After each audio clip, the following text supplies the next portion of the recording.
Assalamualaikum warahmatullahi wabarakatuh.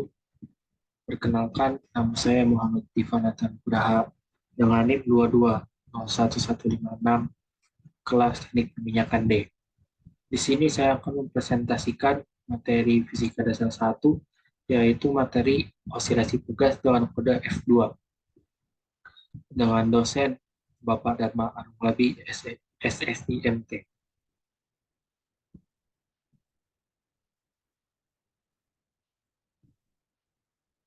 Di sini ada beberapa bab yang akan saya bahas. Yang pertama ada bab pendahuluan, yang kedua ada teori, yang ketiga metodologi, dan yang keempat analisis data dan pembahasan, dan yang kelima adalah kesimpulan dan saran. Jadi di sini ada 5 bab yang akan saya bahas untuk presentasi kali ini. Sebelum membahas ke bab 1 sampai 5, saya akan menjelaskan dulu di sini ada abstrak.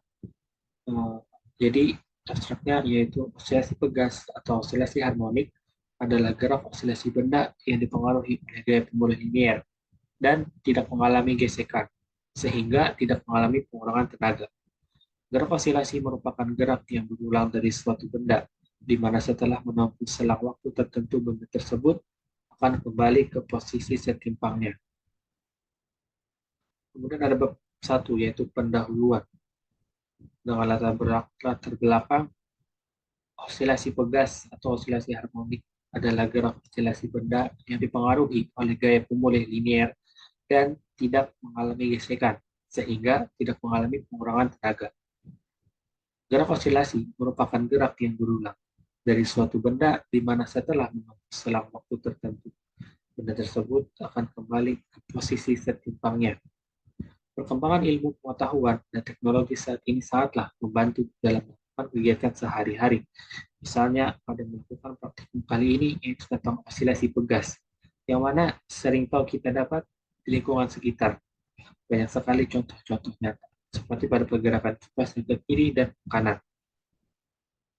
Osilasi pegas merupakan suatu gerak osilasi benda yang dipengaruhi oleh gaya pemulih yang linear dan tidak mengalami gesekan, sehingga tidak mengalami pengurangan tenaga. Osilasi pegas juga dapat diartikan sebagai suatu sistem yang bergetar, di mana gaya pemulih berbanding lurus dengan negatif simpangnya. Ada tujuan dan permasalahan yang ada di sini. Yang pertama ada tujuan. Tujuannya yaitu menentukan besar konstanta gaya sistem pegas. Yang kedua menentukan besar percepatan gravitasi bumi dengan sistem pegas. Kemudian ada permasalahan. Di sini kita menanyakan bagaimana menentukan konstanta pegas pada pegas seri dan paralel. Dan kemudian bagaimana mempelajari hubungan konstanta pegas pada osilasi pegas. Kedua ada bab 2 yaitu teori dasar. Setiap gerak yang berulang dalam selang waktu yang sama disebut gerak periodik atau gerak harmonik. Jika suatu partikel dalam gerak periodik bergerak bolak-balik melalui lintasan yang geraknya dari lintasan disebut osilasi. Jika sistem fisis di bawah pengaruh gaya F min Kx, di mana F adalah gaya pemulih K, konstanta gaya, dan X simpangan, maka gerak benda ini adalah gerak harmonik sederhana. Salah satu sistem fisis yang mengikuti gerak harmonik sederhana adalah pegas.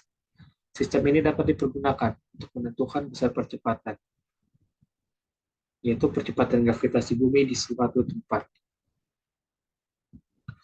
Yang ketiga ada bab metodologi.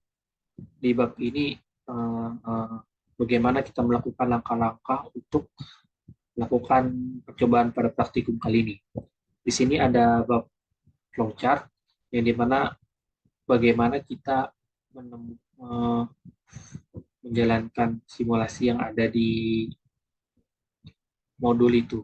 Yang pertama kita ada membuka link, klik lab yang ada di simulasi. Kemudian setelah itu kita tempatkan garis pada titik 0. Kemudian berikanlah rendaman pada pegas dan atur konstanta pegas. Pilih skala displacement natural length, atur variasi massa, gantungkanlah benda pada pegas lalu tarik ke bawah. Dan yang terakhir adalah catat waktu yang diperlukan.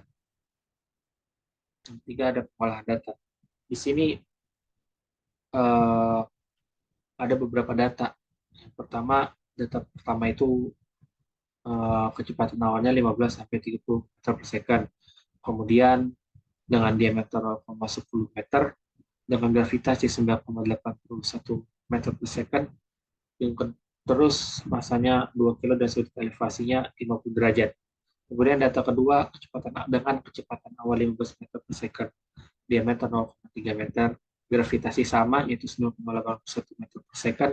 Kemudian dengan massa dikurangi menjadi 1,5 kg dan sudut elevasi yang sama itu 50 derajat. Kemudian ada data ketiga yaitu kecepatan awal sebesar 15 meter per second dan diameter 0,3 sampai 1 meter. Dan gravitasi sama 9,81 meter per second. Kemudian dengan massa yang ditambah sebesar 15 kg. Kemudian dengan sudut elevasi sebesar 50 derajat. Nah, di bab ini ada yaitu analisa data dan kesimpulan. Pada subbab 4.1 analisa data, yaitu setelah kita melakukan percobaan, maka kita akan mengukur waktu, massa, terus T kuadratnya. Di sini yang saya jabarkan dalam tabel ini sudah saya hitung dan ini adalah percobaan dengan skala 2 dan ini adalah percobaan dengan skala 5. Kemudian di sini ada grafik yang menunjukkan bahwa di sini eh, pada setiap beban yang ditambah maka grafiknya juga akan naik dan waktu yang dilakukan juga otomatis bertambah naik. Kemudian di sini ada perhitungan. Di sini kita akan mengikuti ada yang skala 5 dan skala 2. Ini adalah hitungan yang saya peroleh. Yang kelima ada terakhir yaitu kesimpulan dan saran. Dari percobaan ini yang dilakukan diperoleh kesimpulan sebagai berikut. Pertama, pertambahan panjang pegas tergantung pada gaya yang diberikan. Semakin besar gayanya, maka semakin besar pertambahan panjang pegas. Yang kedua ada nilai tetapan. Nilai tetapan pegas berbeda-beda dari setiap pegas yang dipengaruhi oleh luas permukaan, gravitasi, suhu, dan diameter pegas. Yang ketiga ada renggang tidaknya suatu pegas dipengaruhi oleh massa beban atau gaya yang digunakan atau diberikan. Kemudian saya di sini memberi saran pada pihak-pihak yang berkaitan, terutama kepada sesama mahasiswa. Yang pertama, pada saat melakukan percobaan diperlukanlah ketelitian agar hasil diperoleh sesuai keinginan. Yang kedua, membaca modul terlebih dahulu sebelum melakukan praktikum. Yang terakhir adalah dapat membantu mahasiswa yang lain saat melakukan praktikum ketika ada yang tidak paham ataupun yang kesusahan pas sedang melakukan praktikum tersebut.